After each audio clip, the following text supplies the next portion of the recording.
nalipay na ko ito. Nalipay na ko ito. Kung amay nga makasaling nga part of the group, because you compose the group. I am just part of the group. In fact, I would say nga ito ano ko pinapulong the message. Ito na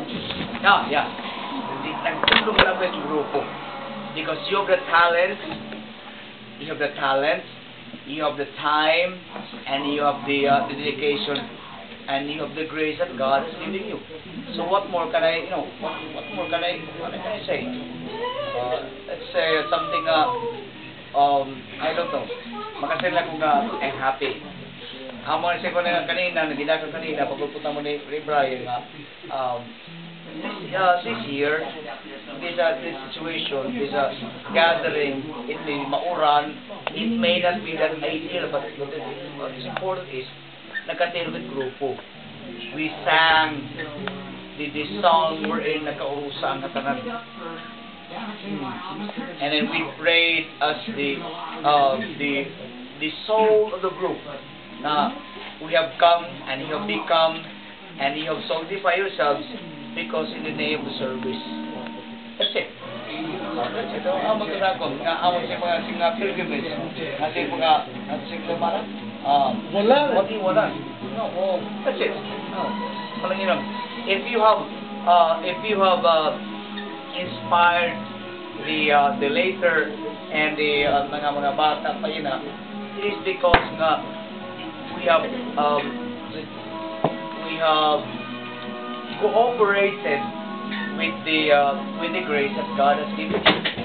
Ang mga nagtulong-sursot ang mga you go on with the happiness, then para akong whatever nga situation that they will achieve, para kung lipay na ako.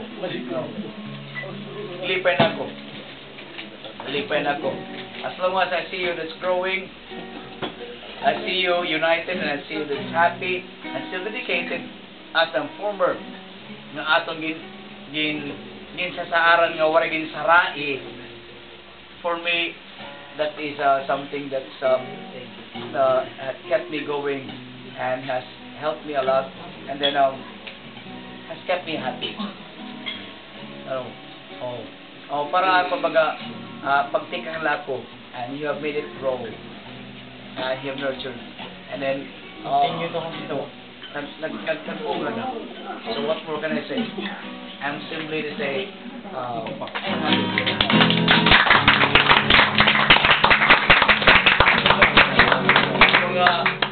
I would want to stay more, but mag-drive here, and then mag-alpin sa buwas. Brian. And then mag-uriman. I would be inviting you, ilog na kayo, uriman ako, and then you do what you can at 17, and then we'll start.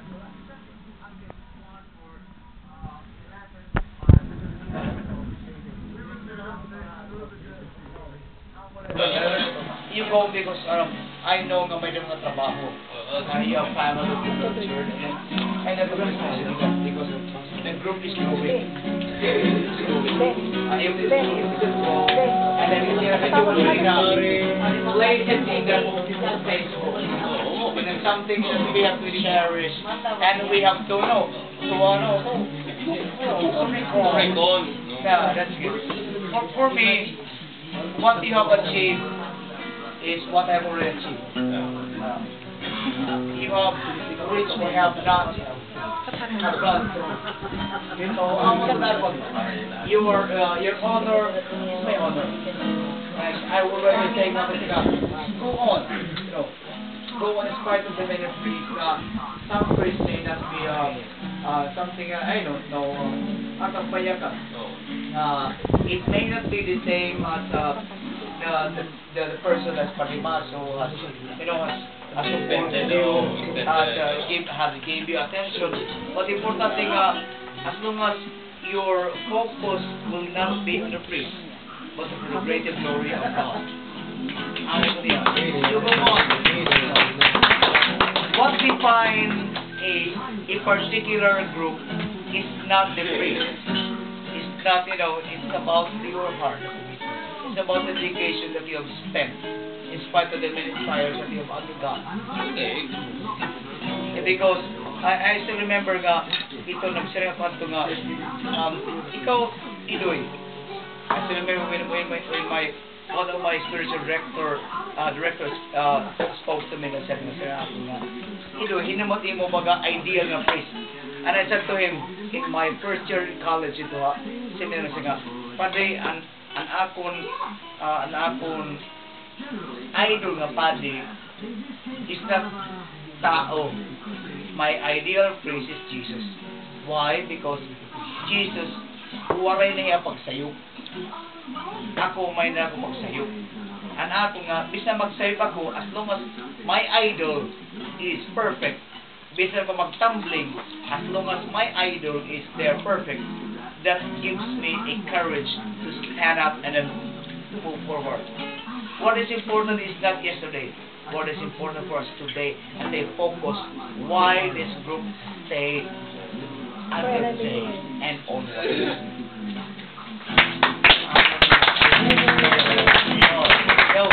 So may God bless you, and may this gathering may not be only today, but 11, 12, 13, and so on. So on, so forth.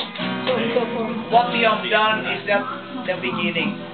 And let the beginning, lightly be spread. And let the second, third generation continue what we have.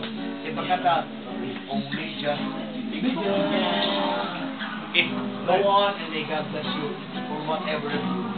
Stay happy and stay united as you are, as one without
Oy, pakilike naman.